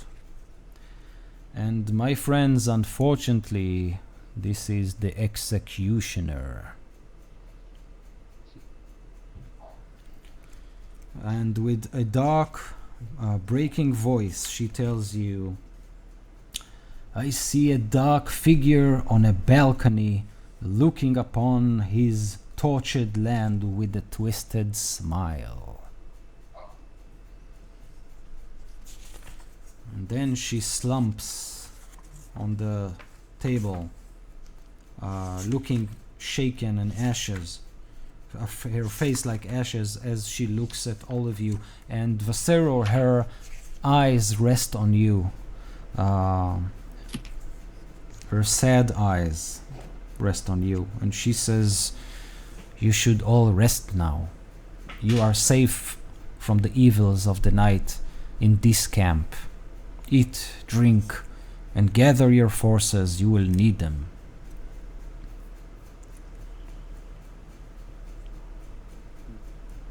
I am speechless. Yeah, that was crazy. How long have you been watching us? She says, I am not the only one who is watching you. How many others? You know who is watching you. The Raven. No, the Raven Executioner. shares. No, the wolf. There's that. Yeah, the devil. Why us? And she says, many adventurers have come here through the mists. But very few has escaped. Most of them died here. After the Dark Lord of this land finished toying with them. And Yeah, we're not like most. Have you ever told a fortune to someone named El Kalar? I ask her. And she says, yes, What was his fortune? he was doomed to travel the land of Barovia, finding no escape. He has escaped. And I pull his sword off of my back and I show it to her. She bends even more and whispers, that's no escape. There is no escape through death from this land. That's just great. Well, that sucks. Forever's a long time, guys. Was he from the place that we were? Is he from our land? Yep. Thank you for exerting so much energy to read our fortune. Aramel, she seems to know a lot. Perhaps she knows more about your lantern. Yeah. I show it to her, yeah. She says it's a relic of the past. It will be of little use for you. Do you know what it does? It does for the dead what it did for the living. It sheds light.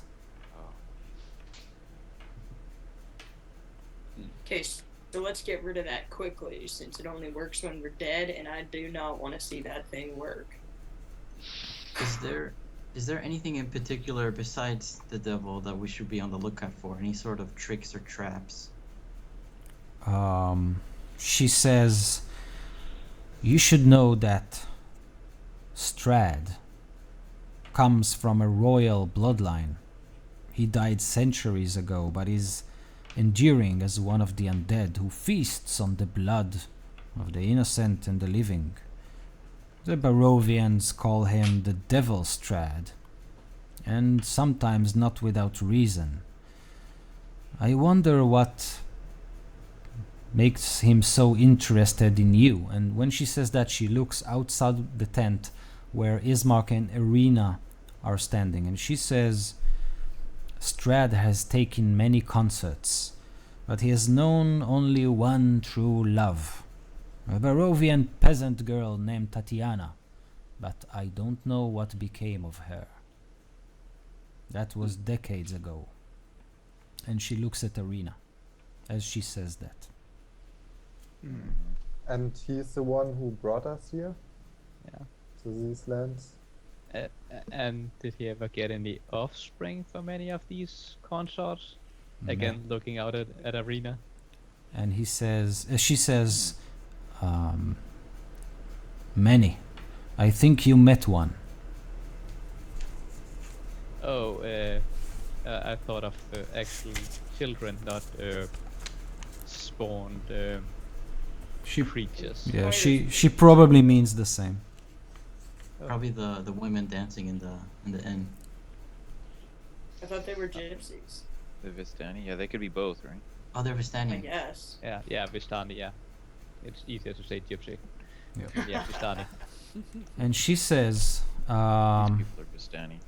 before I bid you farewell, you can stay for the night, but I must rest. I need to give you this last warning.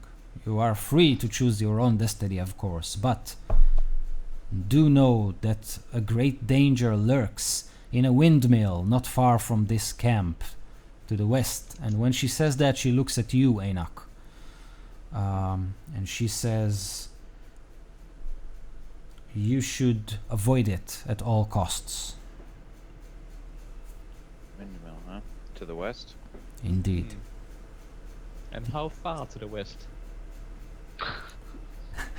Half if a we day. should happen to travel in that direction. Half a day ride. You should see it before you come to Vallaki. I'm assuming you're headed that way. Yes. So it's on the road to Vallaki? Yes. What is there? What lies there?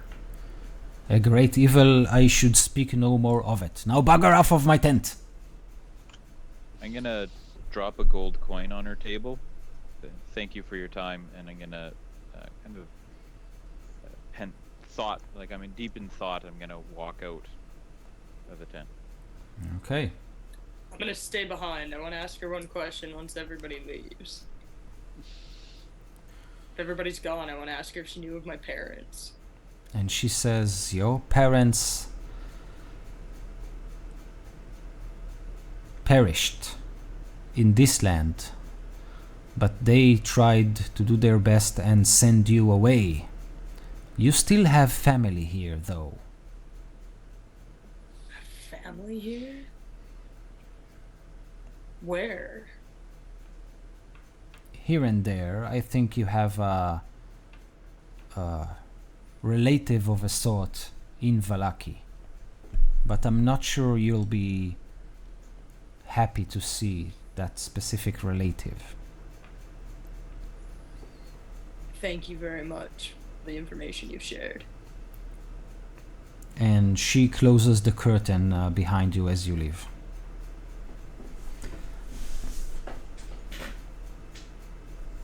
I'll join up with everybody else. Maybe grab another glass of wine on my way. So you grab a bottle, and then you hear the one of the vistani. They all around the camp, and he's telling this grand tale. And when you go out of the tent, he looks at you, say, "Oh, you might want to listen. Yes, this is a very interesting tale. I encountered a wizard here, a great wizard of great renown. Had a big name, fancy name, but I don't remember it. You want to hear the tale?" I'll listen to the tale. Oh, it was a mighty wizard. He came... Oh, wait a minute. He came to this land over a year ago. I remember him like it was yesterday. He stood exactly where you are standing. A very charismatic man, if I may say so.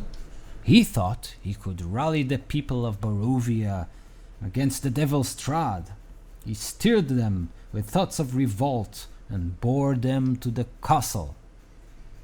When the vampire appeared, the wizard's peasant army fled in terror. A few stood their ground and were never seen again, yes? And then the wizard and the vampire, they cast spells at one another.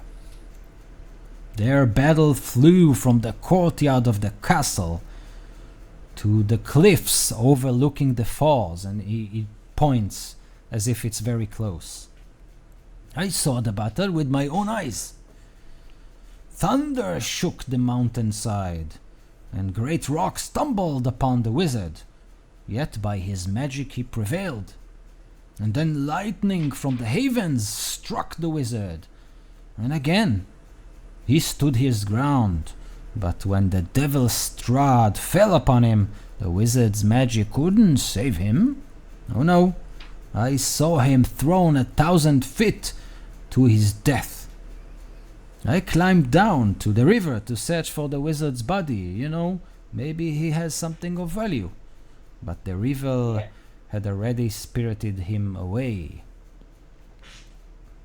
But he was a wizard. I don't know. Maybe he was making himself invisible. Yeah, wizards can do that, you know. Yeah, maybe he's standing right behind you right now, yes? I think we need more drink. Oh yeah, drink for all. Story like that, Come, drink, eat. definitely. Okay. So they are true to their word. You can spend the night here and rest. So if you want to do anything else while resting, let me know. Hey, I need to go use the bathroom real quick. Sorry.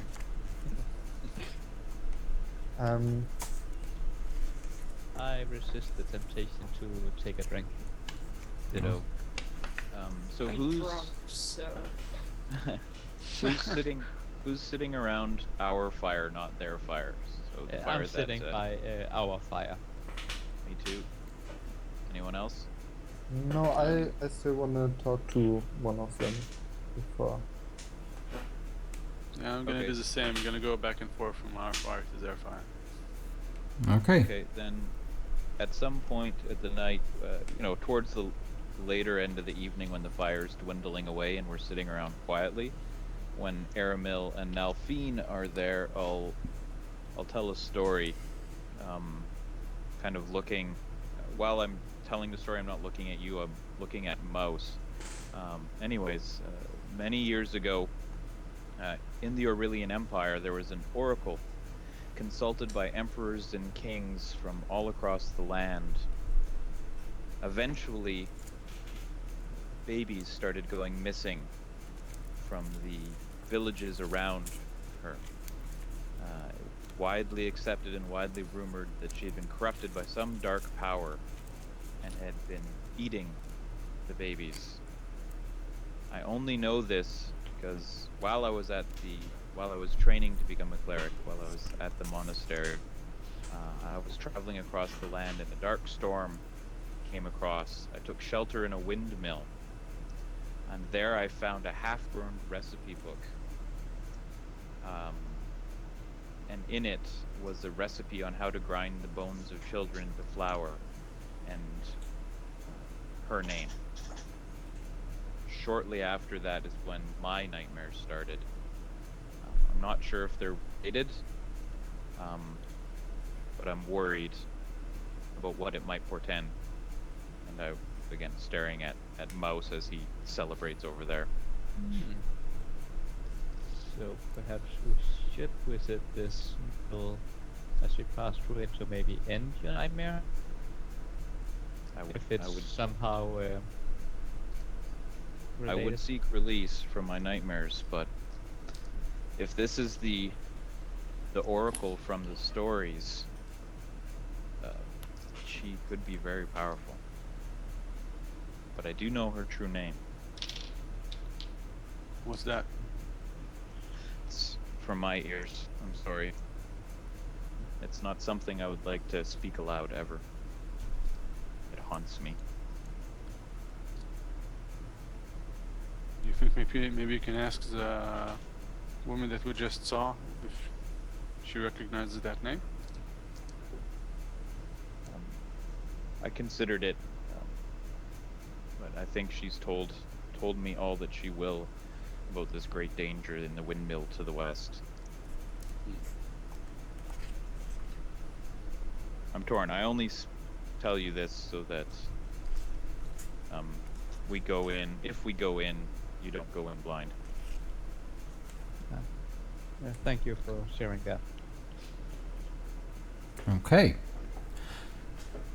Unless anyone wants to do anything else through the night, Yeah, I still want to talk to one of the vistani at the fire, and I want to ask them if what's the highest mountain around here. The highest mountain. Well, interesting. And they kind of speak among themselves, and one of them says, "Oh, it must be Mount Baratok." And the other one says, "No, it's not the highest. There's a much higher mountain over the Yester Hill, and then one of them says, no, you're wrong. The highest mountain is the one that Castle Ravenloft is set upon. And they start to argue about heights of mountains and. I take out a piece of part and give it to them and ask them if maybe they could mark these on a sort of makeshift map, basically. It doesn't have to be very precise, just somewhat. Yes, they actually draw this sketchy map of the area in and around this valley, and I'll attach it in Roll20 so you can all look at it. Awesome. And do they have a map of this kingdom that we could maybe have? And they say, Bye. what kingdom? This is no kingdom. We have the valley and a few settlements, but that's it. The fog covers everything else. Well, we can travel it. We can pass the fog without dying of suffocation as other people tend to do when they enter the fogs, but yes, this is what we do. I heard about the kingdom of Barovia. Everything you Part see of the kingdom of Barovia? outside, yes, there are many kingdoms. Yes, you came from one of them. Well, yes, but isn't this? We are now called something like the kingdom of Barovia. There is only Barovia. Only Strahd. Well, okay, what is the land that Strahd controls called then? Barovia. And do we have a map of the area? So he looks confused and says, well, we have Barovia village and we have Valaki, but all the land is called Barovia because when Strahd conquered it, it named it. This is all his land. How do you pass through the fog? And he smiles and pull out this small vial with a bluish liquid. Yes, we make these, we drink them, and then we are impervious to the fog's effect. Yes, I can sell you one. You can drink it and go into the fog, and everything will be okay. How much? Inside. Just No thanks, I say, and go back to my camp. just 10 gold pieces. You can drink it, go into the fog, and everything will be okay. What do you guys think? I'm already not there. Yeah. I'm not there. I'm not I'd be there all either. for it though. Hmm? I just said I'm not there, but I'd be all for it. I'm probably drunk by now, so I would. I'll be like 3 sips. Right? 7. Yes, sold to this strange man with the horns. I give him 7 gold pieces and like walk away laughing, like yes. Yes, I'm totally out of here. So guys, do you want to keep up for another 15 or 20 minutes? Are you game. are you up to it? Yeah. Okay, I'd be up for it. cool. Yeah. Okay. Oh, just a small question. Any chance that there are any books in this camp? We have many books. What are you interested in? History, lore.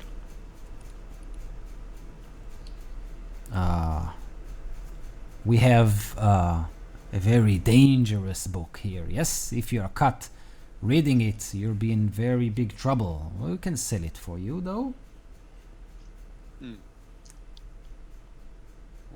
What is the title of the Vampire Hunters and the Way to Kill Them. Dude. Mm, This is a given. that sounds very convenient. It was written by obviously a vampire. Many interesting techniques there. I haven't read it all because I'm not that very good with letters, but I can give it to you for 7 gold pieces if you have them. Wait, did I mishear that? Was that It's a steal. vampire 7 hunters and how to kill them? Yes. Yes. Written by a vampire. Yeah. How to I kill think I shall vampire pass. hunters. Yeah. Okay. I think I'll pass. Thank you. Well, obviously. Yes, yeah. Meta. Okay. You eat and drink if you want to eat and drink, and you rest. And this night, no nightmares visit you, so you're able to rest well.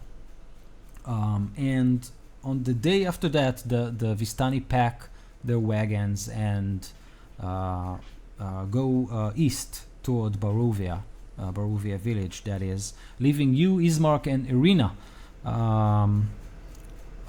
free to go on your way to Vallaki. Now, since you've gone to this this side step, sort of says, Ismark says that he knows of a road that leads from here, bypasses the woods, and connects to the main road. So you can actually go along the river and enjoy the sound of running water. Shortcut sounds like a good idea. Yep. I check in with the Raven. And would that lead us west past the So the mill, or So that leads you, if you are consulting the map, that leads you actually to the north a little bit, and then you should be visiting the windmill just before, Lucky. yeah, just before Vallaki, which means another day of travel. So 2 days from now, or a day and a half, you should be seeing Vallaki. Do you guys really think it's a good idea to visit the windmill after she told us specifically not to visit this place? we're adventures. You can't go in there. Let's go in there. I mean, Not even me. Not even getting. It's like Isn't this how games work? The more I'd it like tells you to- not to be there, the more likely that's where you need to go. The Raven Like takes under- you north. That is Ah. the Following treasure. that same path. So I'm- I'm- toward Vallaki, yes. Yeah, and the windmill. It's on the way. Yeah. Yeah, I'm torn. I'm terrified of what we're gonna find in that windmill. But I really can't dismiss the fact that this raven has been leading us here, and that the raven came up as one of the cards as who will help us battle against the great darkness. is I Roman wanna follow the leading us to Raven. the windmill as well? Yeah. It's on we the don't way. have we don't have to go in if you don't want to. I'll We just I'll go leave it up around to it. you. Yeah, I say we follow the raven and see what we see when we get there. Okay. So you continue on the old Svalich road, and after almost a day walk, it transitions from being this winding path through the Balinok Mountains to a lazy trails that hug the mountainside, and then the road descends into a fog-filled valley. And you can see in the heart of the valley, you can see this walled town near the shores of a great mountain lake, and you are pretty sure this is Vallaki. The lake's water are dark and still, and then a branch in the roads leads west to a cliff, on top of which there is a dilapidated stone windmill, and you can see that its wooden skeleton is almost stripped bare. The raven hops in that direction, and you can see that the windmill has this onion-shaped top, like a Russian architecture, and the whole structure is leaning to one side, as trying to, shy away from the stormy night. Lightning explodes and lights all this scene, and you can see this gray brick walls and dirt-covered windows on the upper floor, and a decrepit wooden platform that encircles the windmill. And there's this flimsy doorway leading to the building's interior. And on the beam just above the door, you can see the raven, and it hops and squeaks and hops and squeaks. Aramil? I'd turn to Enoch and say, do you want me to go in first? Aramil, can you send Colonel in? Yeah. To see? Not in, but around. Yeah, I'm going to send it for a quick hover. Okay. So it circles the structure, and the windows are covered with this stained glass, so we can't actually see what's going on inside. But it sends you that it smells cakes. Cake. Yeah. Oh, Jesus. Yikes. Come Yeah. children, eat my house. Yeah, children bones into flour was the recipe I found. Okay. Delicious. Alright, I'm not gonna... be a cake. I asked you guys if you want to do the same strategy as the church. Let's burn the place down. Multiplies as a cake. Yeah, that was my thought as well, but... So, yes, but first, let me see if I can detect what's inside. Okay. And if you don't want to enter Enoch, I understand. Do I still Think recognize nothing it less of as you. it being the same raven? Yes, and at that point I need Vasero and Gary to do a perception check. Dang, I wish more points in perception. Then What? 7. 7 and 10? Okay. Yep. You hear voices, two voices, distinct voices from inside the windmill in an argument, but you don't hear the words. You might want to be closer and pay more attention if you want to actually catch the words. You might be able to if you get closer. Burn it Um, down. I Be put my hand on Nelphine's shoulder and say, "Thank you, brother, but I would never send somebody in to a place that I wouldn't go." And I'm just gonna walk towards the door, Okay. but I'm not gonna Scurry go in. after him. Yeah, and Can I I'm trying to just him. So. just be like, wait, and then I look at Viscera and like motion him like, let's stealth over there to get a better hearing. I'll stealth over there with you.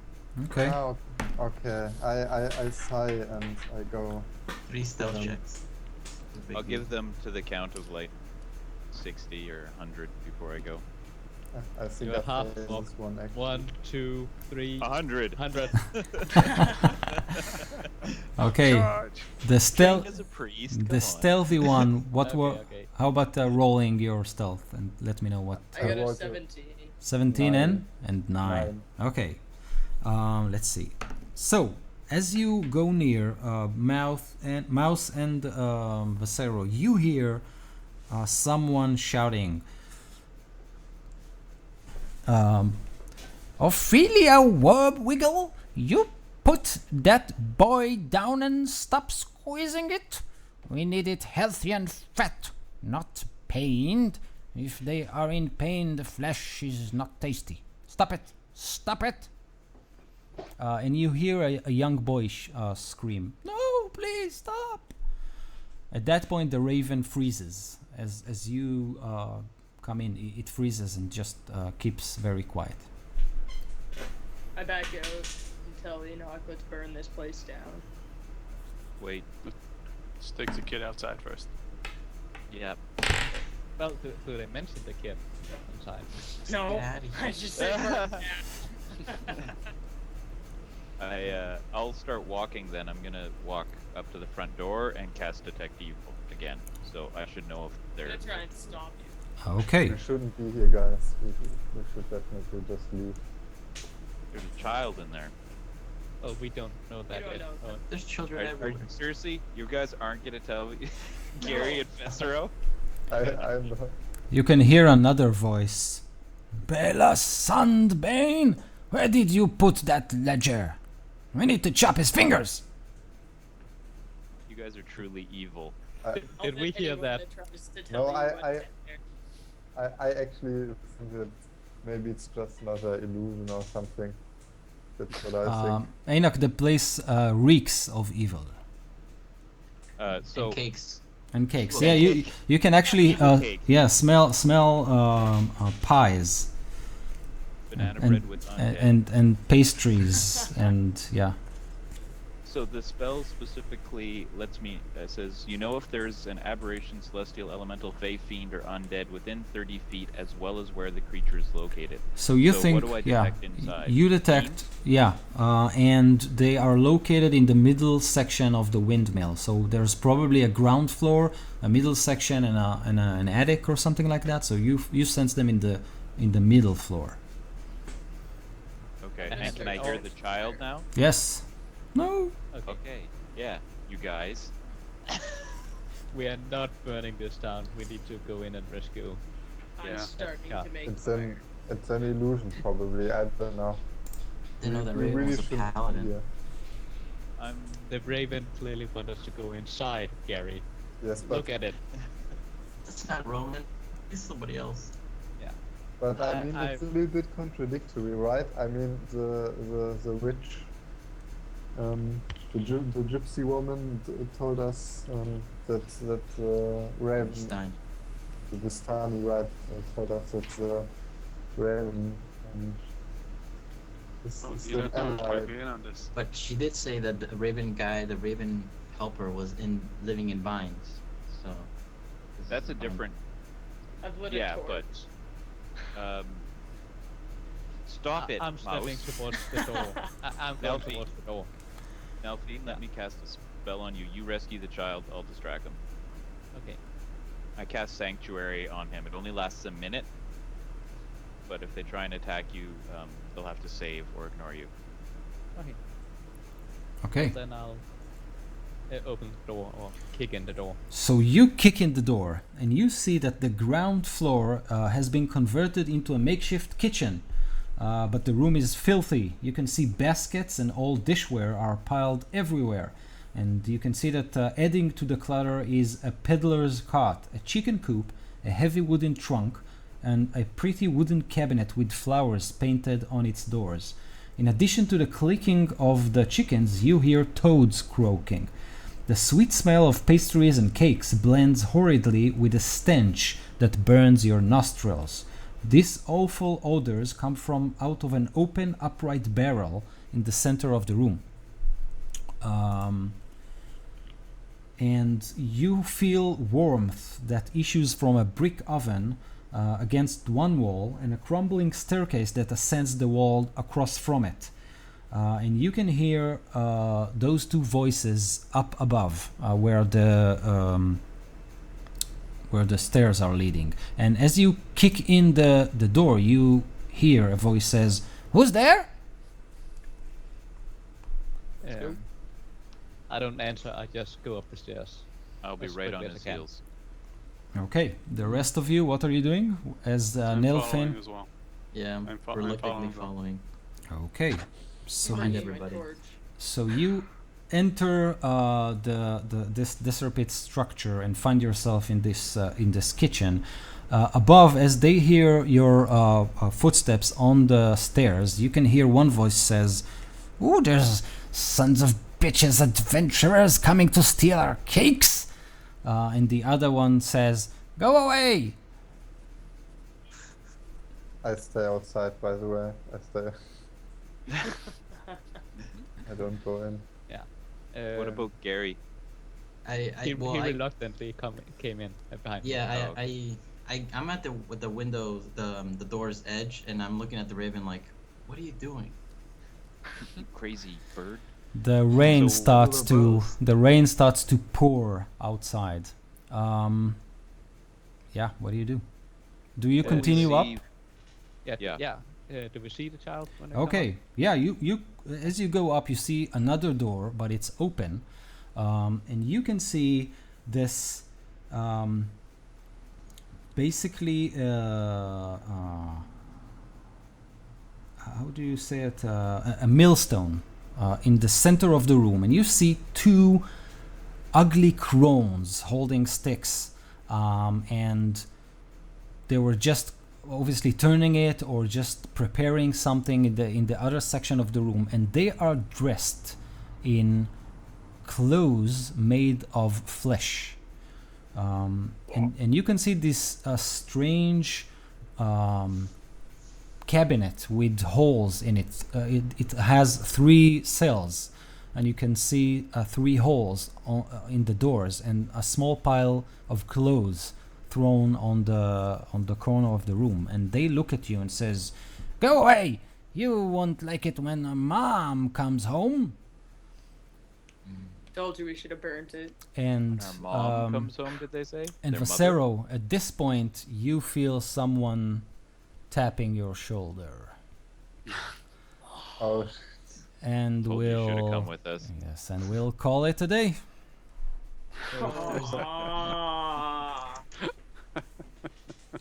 Well done. we shouldn't have Yeah. done Burn it that. down.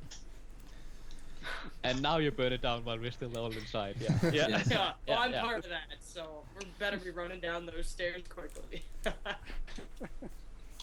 Yes. Well, yeah, it will take us 2 weeks to find out what will happen to Vasero and to the rest of Oh, you. no. To the Yeah. us. The rest of us are fine. The one for staying Yeah. outside as a coward. Yeah. We've actually just found two chefs that have been taken hostage by the crone, and Vasero's stuck face to face with the crone. Well, it's Oh, probably no. only like a hag, one of those night hags or something. They're not dangerous at all. Yeah, Is at it second level. challenge rating 9 or something like Yeah. that. Nothing Right. major. Yeah, but let's not the technicalities. These are just technicalities. Yeah. Oh, He's a rogue. yeah. He can take it. That's right. Yeah. He can deal He it. can I don't know attack if he it. can He take can it. attack it. Yeah, just you attack it instead. Yeah, sure. Right. Because he has the element of surprise with the tap on the shoulder, right? Yeah. Definitely. Yeah. It didn't expect him to turn around. Yeah. I'm not turning Whoa, around. you I turn? yeah, I'm not turning around. I don't care who you are. I'm not turning around. I just close my eyes and Yeah. Yes. And then it goes away. Yeah. Of course. Yeah, Count to 10 and maybe it'll leave. yeah. And maybe you'll wake up. Yeah, yeah, That's it. hopefully. hopefully. Now that's Okay. pinching, not counting. Just give yourself a good pinch, then you'll wake up. Okay, everybody. Thank you very, very, very much. I really enjoyed it. Thanks. Yeah. Thank you. Yeah. Yeah. Thank you. I don't. And we'll Good stuff. yeah, let's keep in touch, and 2 weeks from now, and we'll see how things go. Yep, Perfect. sure. Okay. Great. Good. Have a great See you guys. weekend. See you. You too. Bye. See you guys. Bye. You-